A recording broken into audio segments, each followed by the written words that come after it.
Well, good evening. I'm happy to be here with you. What a great opportunity to be together.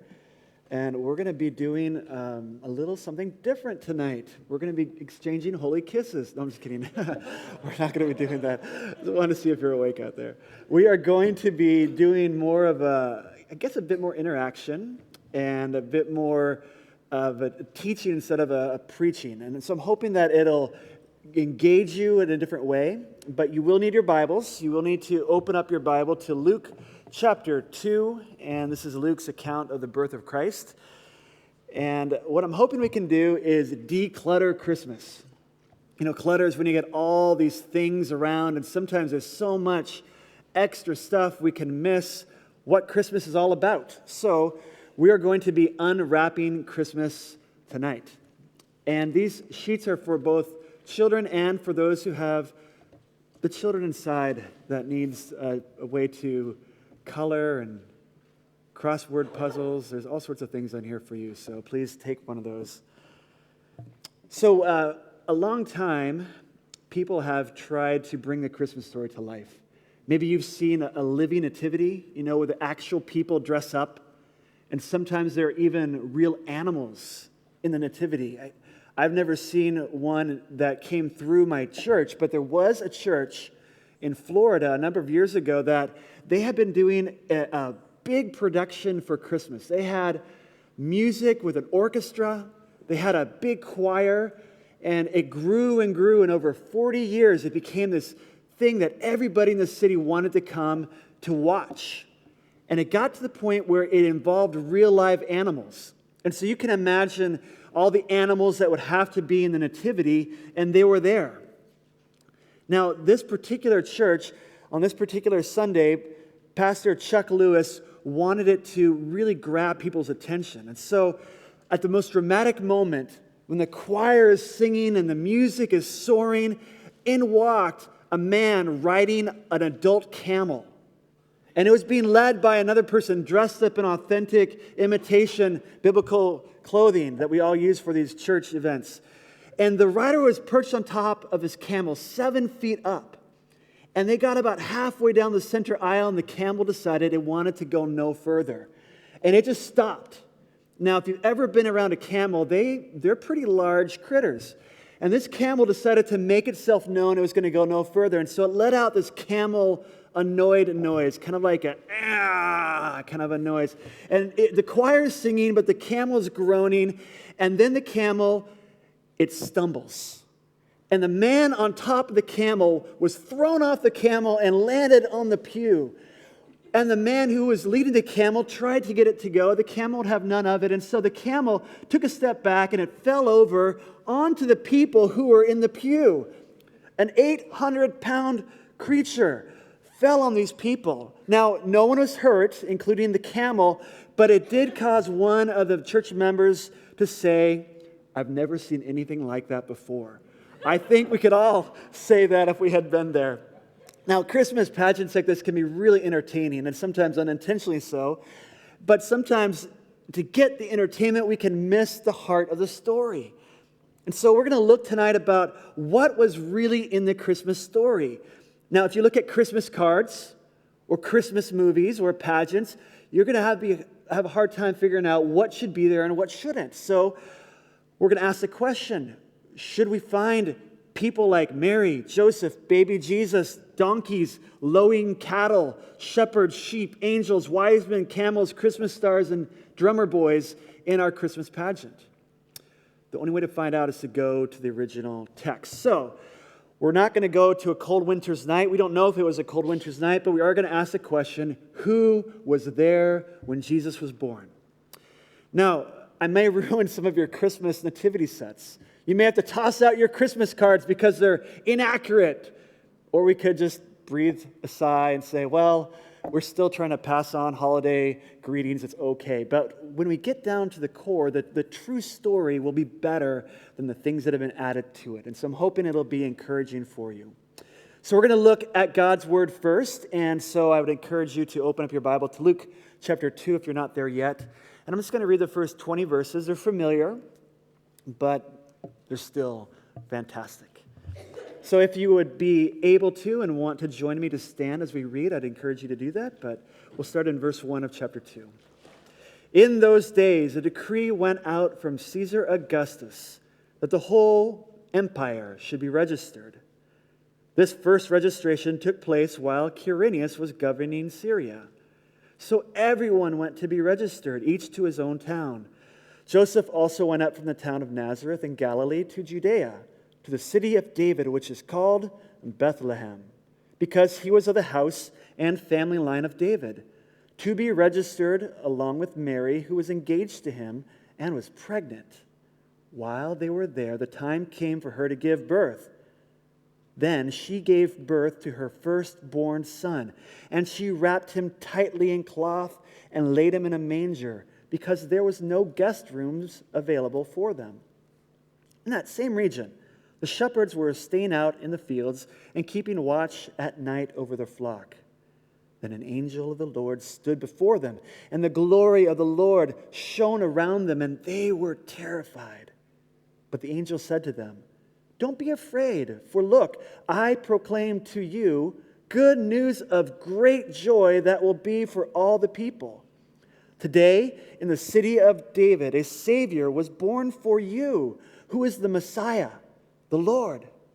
This will be a sign for you. You will find a baby wrapped tightly in a cloth and lying in a manger."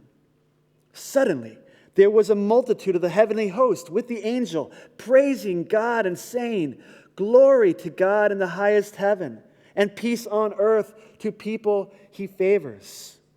When the angels had left them and returned to heaven, the shepherds said to one another, "Let's go straight to Bethlehem and see what has happened, which the Lord has made known to us." They hurried off and found both Mary and Joseph and the baby who was lying in the manger. After seeing them, they reported the message they were told about this child. And all who heard it were amazed at what the shepherds said to them. But Mary was treasuring up all these things in her heart and meditating on them. The shepherds returned, glorifying and praising God for all the things they had seen and heard, which were just as they had been told. May God bless the reading of his word, and you may be seated. Well, here's the big idea for today. We are going to be looking at this passage, and there are really three episodes in this passage, three crucial episodes that focus on the birth of Christ. And they are going to help us know how we can have certainty that there is such a thing as great joy. Did you hear that? The angel said, good news of great joy, mega joy. And so Luke wrote all this so that we can have certainty. And we're going to have some pictures up here in just a little bit. But we're going to start by looking at the character that comes up first. Look at verse 1. In those days, a decree went out from Caesar Augustus. Caesar Augustus, do you know who this man is? Well, if you lived back then, you would. This is the most important man in the whole world. In fact, most of the world was under this man's command. Caesar is like a name that would be emperor or king, and Augustus was a name given to him, kind of a divine name. He wasn't known as Augustus always, but he had a pretty long time that he reigned as the governor, as the emperor of the land. And the whole world, the whole empire had to be registered. So this is happening in this particular moment in this man's reign. It was happening. Here we go. This is the man, the myth, the legend, Caesar Augustus. He reigned from 25 BC to about AD 14. And so we're right now about between 6 and 4 BC. And he gives us command that everybody has to be registered. A registration was something that he had done before. Here's an inscription of a work when he asked people to be registered. And about every 12 years, he asked everybody in the empire to be registered. And that just means to be counted. So they'd have to go to a place and officially say, I am in the empire. And then they would say, great, then you have to pay money to be in the empire. And so they have to pay taxes. And so this is what they were doing. They would go pay taxes, and that's how the emperor would fund his new palace build or his pool or this expansion of the kingdom. And so this particular inscription here is not the same one that was recorded by Luke, but is one that Caesar Augustus gave. Now, if you were to be in this time, Israel is a small little country, and that's where we're going to focus on. The whole empire, they're going to focus in on this little area. And if you were to go to Wales here in Great Britain, you'd find out that Israel doesn't even fit all of Wales. It's a small little land. But it becomes one of the most important lands in the Bible, but it's also very important in the world history. You see, where it sits, and you can look in the back of your Bible, I'm sure you have a map there. Where it sits is it connects Africa to Asia, and then it goes around to Europe. And this little stretch of land known as Palestine or Israel was so important because that's where all the trade routes went. And if you controlled Israel, you controlled all the trade in the country, in the world, really. Because if you go a little bit east of Israel into the desert, no one is going to be able to travel there. It's too hot and too hostile. But there in Israel, they had several routes that went north to south, and they could get all sorts of trade. Plus, it has a beautiful coastline, the Mediterranean Sea, and they could get boats in and out of there. So it was perfect for what they needed. So here we come to Judea, and this is where we're focusing in on. So Judea was an area that was really hard to govern. It was a place where Jews lived, and they were known for not liking other people to rule over them. And so there were history of revolts. And so what Caesar Augustus did is he left other people under his control to help rule the land. And so look who's in the story next. We have Caesar Augustus, and he's rarely in a nativity pageant, right? But he's there in the background. And then you have verse 2. It took place while Quirinius was governing Syria. Now, just show me your hands. Have you ever seen a Christmas pageant with Quirinius? Anyone? Does anyone know can anyone pronounce Quirinius? It took me a long time to say Quirinius, but he was very important. It says he was governing Syria. Now, this registration is a pretty interesting dilemma for those who are studying the Bible, because Quirinius was not a governor officially during this time when Jesus was born. He was a governor before, and he was a governor after. And so we wonder what was going on. Well, the first registration was one that he initiated, but it didn't get finished until he had left his governing role. And so this first census took place a few years before Christ, so about 8 BC. And by the time it got going, it took a while for the whole thing to plan out. And here's the big issue. There was a man, a very humble man, known as Herod the Great. He actually called himself that, and he was great because he built great things. You can still see amazing amphitheaters and things that he built, but he was a very paranoid man, especially at the end of his life. He was sure people were trying to kill him. He killed his wives. He killed his children because he thought they were going to take his throne.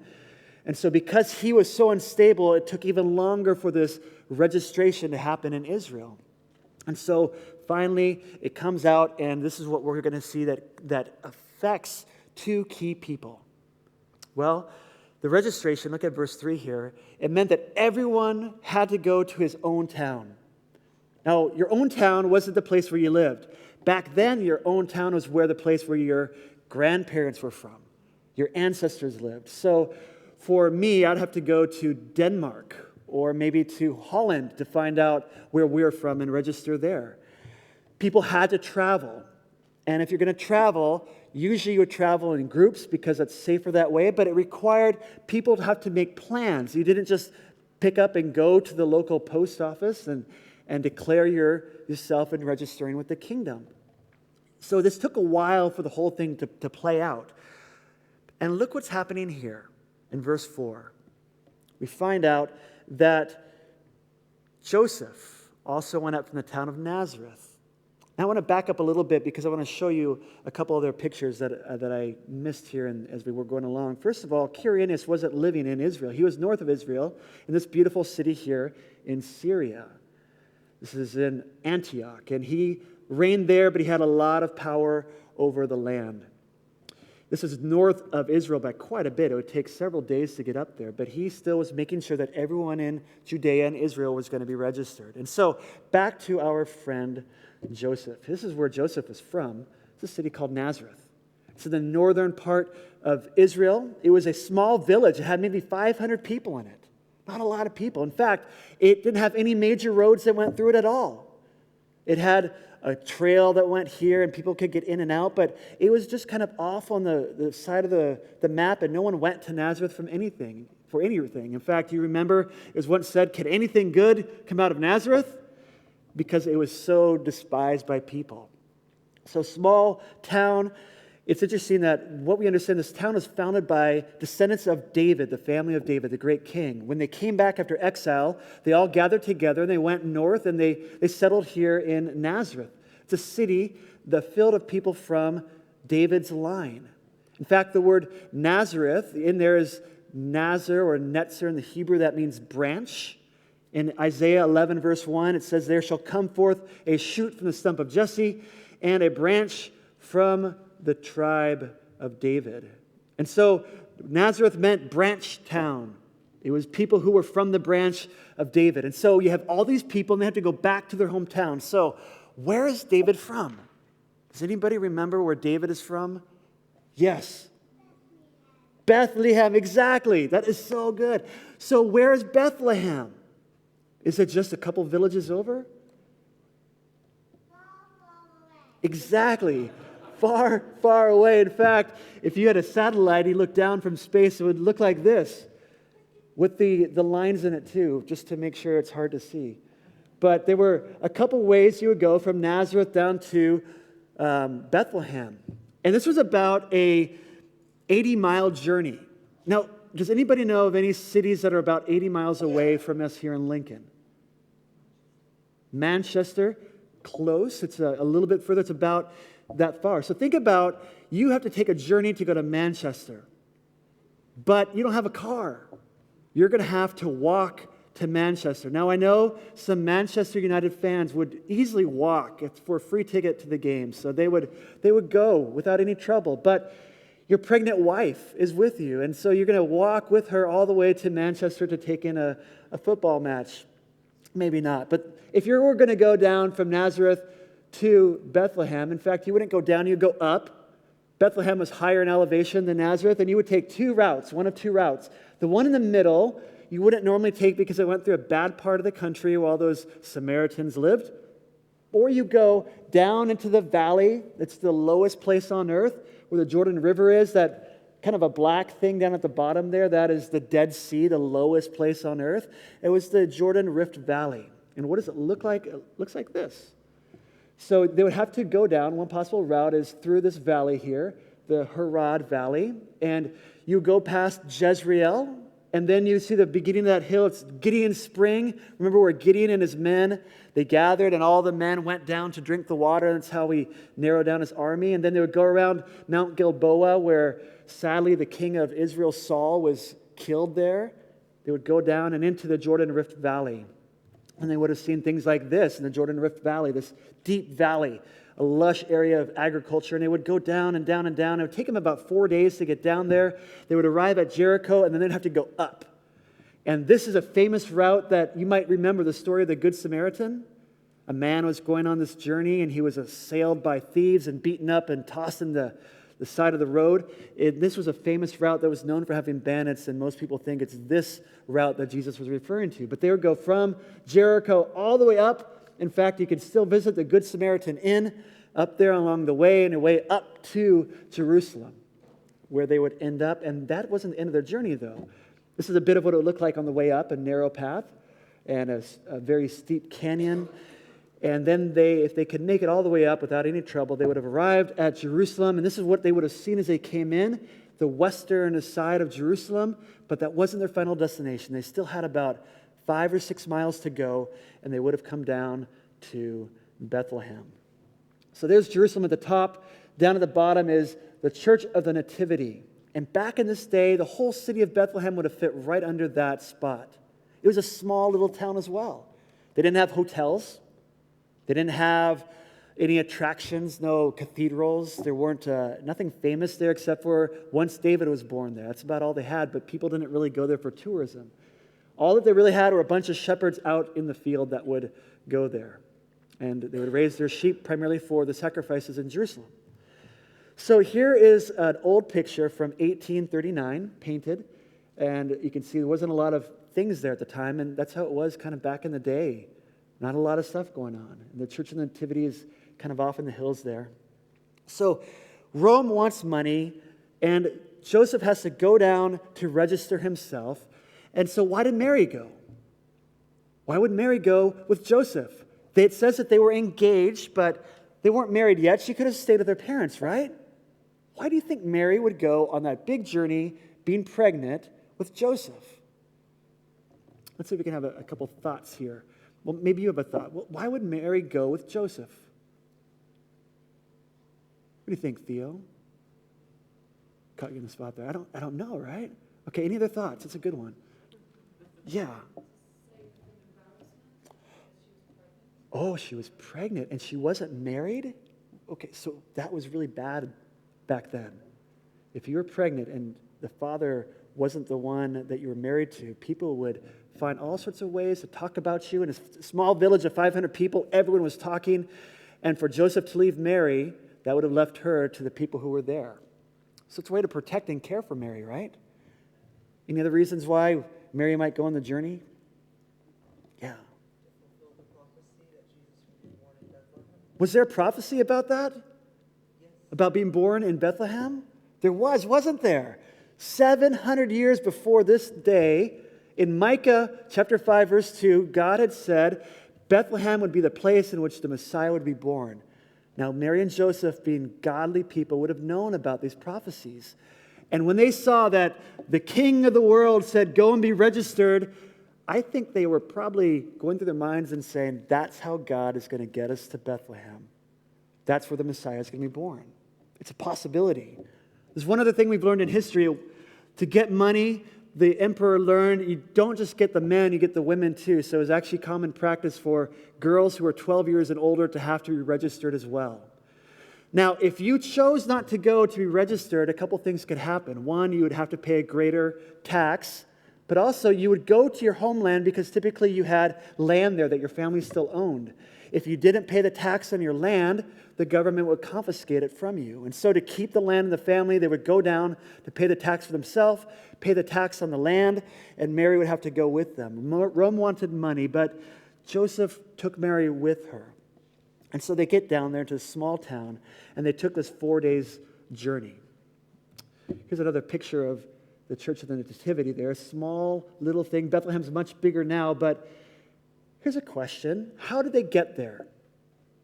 Look back in the text here and tell me, by what means did they get there? Was there a taxi, a cart, a donkey? What was there? They walked. Does it say that they walked? Let's look. Joseph also went up from the town of Nazareth in Galilee to Judea, to the city of David, which is called Bethlehem, because he was of the house and family line of David, to be registered along with Mary, who was engaged to him and was pregnant. So all it says here is they went up from the town of Nazareth. No mention of a donkey? What do you think? Now, you thought of a camel. That's really good because in this time, people would ride camels. But does it say a camel here? There's no camel here. Was there a cart? There's no cart. Did they walk? The fact is, we don't know. Now, I want to tell you a true story about why we shouldn't try to add things to the Christmas story. There was a situation of a live nativity in Spain a few years ago, and they actually had a real donkey to represent the imagined donkey that was in the story. Unfortunately, there was a rather large man who weighed about 322 pounds who thought it'd be fun to ride the donkey.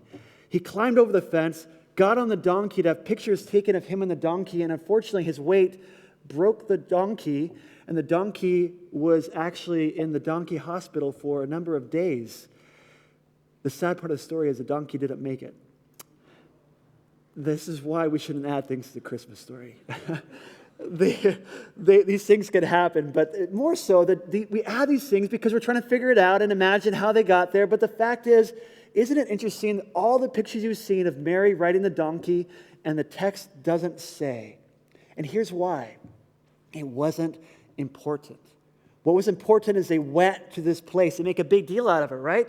It was from Nazareth in Galilee to Judea to the city of David, which is called Bethlehem. That means house of bread.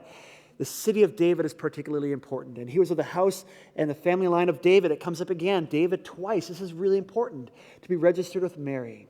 So they're down there. They go down there. And here's a couple things that also get confusing in the story.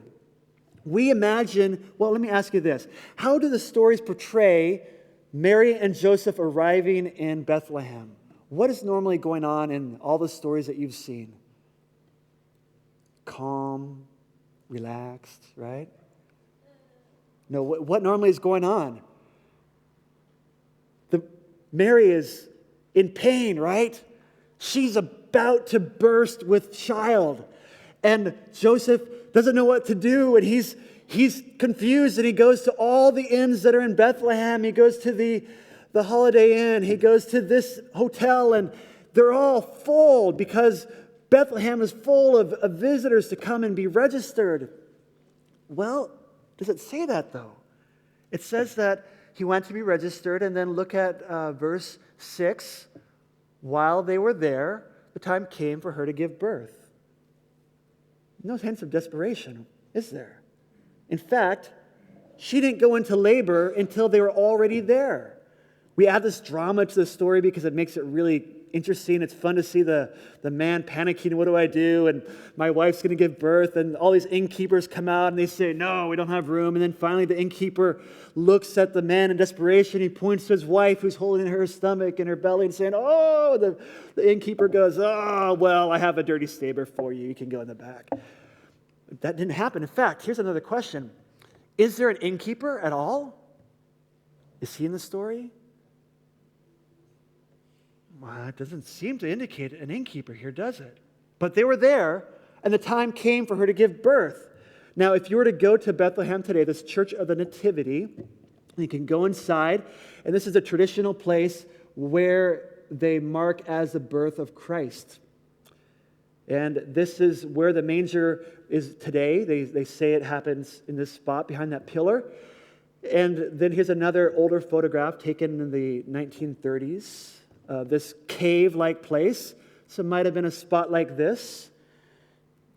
Here's a picture of a woman who wrapped her baby tightly in cloth. This is a Bedouin mother in the early 1900s, and that's still what they would have done hundreds and hundreds of years ago. So here's the family. They're in Bethlehem, but while they were there, the time came for her to give birth. No drama. It's just straightforward. It's a minimal language. But think about how different this is in the last birth story you heard. When people talked about a child being born, they give all sorts of rich details, right? Like, we went into the room and these doctors and nurses were there, and we got the epidural, and we were at this particular hospital. It's located there, but we have no idea where it happened. It doesn't give us any indication in this text. And think about this. The most important person to be born, and we don't even know where it happened, except it was in Bethlehem somewhere. Because it's really not about where it happened. The point is that the Christ was born. He was there. And listen to this care that happened. The time came for her to give birth. And then verse 7, then she gave birth to her firstborn son. And she wrapped him tightly in cloth and laid him in a manger because there was no guest room available to them. And like this little bundle here, that baby Jesus was wrapped up tightly. Now, why would you wrap up a baby tightly? What do you think? To keep the baby warm. So good. Yeah, if there was a newborn baby here, any mother would have that child bundled up with blankets, right? Excellent. Why else might you wrap up a baby tightly? Yeah. To keep it safe. Okay, so honestly, what child does not like to be cuddled by mom or dad? Or even adults, we like to snuggle up to people that we love. It would make that child feel safe, right? Even baby Jesus. Why else might we wrap up a baby? Now, moms, you might be able to answer this question. What do newborn babies typically do? Are they calm and still? They cry? And do they just sit there with their arms folded like this? Or little babies, when they're new, typically can't control their limbs. And so they'll have sudden movements. And it's so often that if the baby isn't swaddled, if it's not wrapped tightly, it'll start to fall asleep and its arm will move and the baby will wake up and start crying. And so it's a way to keep the baby still and help it feel safe and warm. Those are all such good reasons. And so here is Mary caring for a child who is truly God and truly human. Now, it says an interesting note here that there was no room, there's no guest room available for them. So here's a question. Some of you probably have a different translation of the Bible. Does anybody else have a different word in there? There was no room, or what is we normally hear about? In the inn. Okay. Is there, well, first of all, I want to show you the manger here. This is an actual manger that they found right around the Bethlehem area. And this is what a small child in that manger, so you can see a baby would fit in there. Here's an empty one, but it's not made of wood, is it? Usually we think of a wooden manger. They didn't have a lot of wood back then. A lot of stone there. They would carve it out, chisel it out. Stone was readily available. And plus, wooden mangers don't last very long. They tend to break down and wouldn't last over time, but these stone mangers will last forever. So here is what we've got going on here. This room, this inn, or here it's translated guest room. Why would we translate it as guest room in one version but inn in another? Does that sound like the same location? Same kind of a thing? Well, an inn has a guest room, so maybe you could think about it that way. Okay, so let me highlight a couple things here. This word is Kataluma in the Greek. So here's your Greek lesson for tonight. Kataluma. What does Kataluma mean? It means guest room. Okay, we're really getting to the heart of this matter, right? Guest room or upper room. In fact, if you look in the Gospel of Luke later, when Jesus gathered with his disciples, they went to an upper room, a Kataluma. It was above the main floor of the home. But it was, in this picture, you can see right there, you have the ground level, there's a donkey, perfectly pictured for our story. And then above it is the guest room. And typically, if you had an upper room, it would be for guests on top of your house. Now, there's a word that's used for an inn, like a commercial place where you pay to board. And it's this word here, pendokion. And that is an actual inn. It is a paid accommodation. And Luke uses this word in the story of the Good Samaritan. The Good Samaritan takes the poor beat-up man to an inn, an actual place, and he pays for him there. So what we're learning from this is that Luke is using a word that isn't the same word he would use for an inn, like a hotel that we would stay in. Now, in this time, when you're traveling to places, a place like Bethlehem isn't going to have really hotels or inns. It's going to have a small town, people who live there.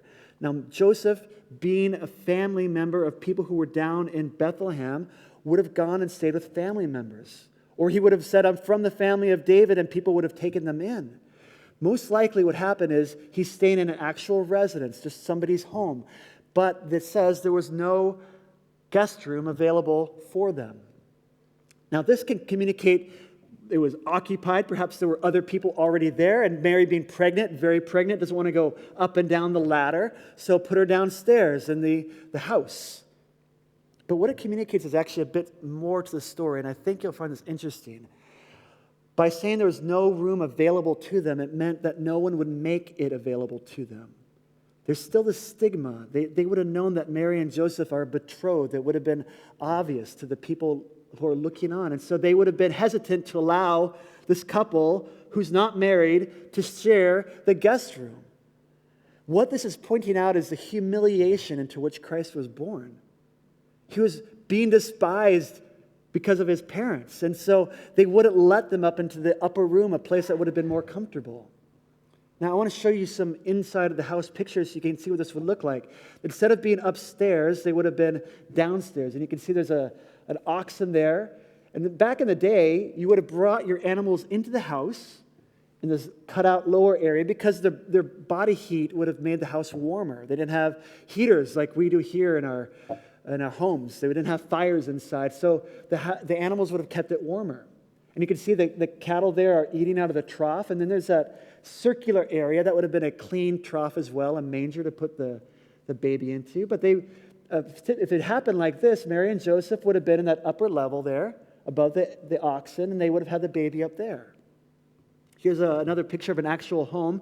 They're looking down, so that rug right there is the upper room, and then you can see kind of down below there's some arches in the picture. And we're going to switch the camera angle in a bit. So you see that circle with that cloth up there? We're going to now watch as we go, and there's that cloth still up there. So down below you can see the arches. That's the ground level where they would have stayed. There's no room in the upper room in that Kataluma, so they're down below. So this is where they would have been. This is where it would have happened. Now, they would have stayed there and had the baby, and they would have been settled. And this is all showing that Joseph and Mary are caring for the Son of God. But it also shows that God doesn't make a big deal about his son. He came in quietly. Right near to Bethlehem was this amazing mountain that Herod had built, Herod the Great. It's called the Herodium. It's quite tall. And he had people, slaves, build this tall mountain. On the top of this Herodium, he had this fantastic palace. It had several swimming pools at the bottom, several Olympic-sized swimming pools for the summer fun. And this was a luxurious palace. And then, not too far away in Jerusalem, you had the temple, this luxurious temple, gold and everything. And Jesus was not born there. He was born in a place of humility. When we look at the story for what it actually is and take away all these extra things, we can appreciate even more what God did in sending his son in this kind of an environment. He was putting Jesus at a very lowly level, but also he was taking care of his son, providing godly parents who took care of their son. They wrapped him in that cloth and kept him warm and kept him safe. He was in a home in which there would be protection from the elements. He is fulfilling all the prophecy. When we unwrap Christmas, what we find inside is far better than we might have imagined. Now, I told you there were 3 scenes, but I didn't tell you I wasn't going to get to them all tonight, so we'll look at them some other time. We've got to save something for next year, right? But as you look at the stories, we've kind of started unpacking this. Ask yourself a couple questions.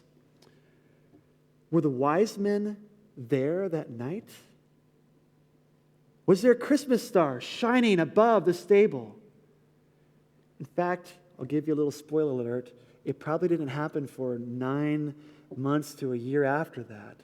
Matthew's account is at a different period of time. But the shepherds were there, and you can look into the story and ask yourselves, what actually happened? What was it like? And go into the story and talk about it, act it out, but don't bring any donkeys into your story, please. So we're going to finish up our time tonight by singing a song together. And it's just a way to, as we finish our time, to be thinking about this little town in Bethlehem. We're going to sing lots of Christmas carols this year. Don't let the sentimentality fool you. The truth is always better, but don't be put off if someone does have a donkey in their nativity.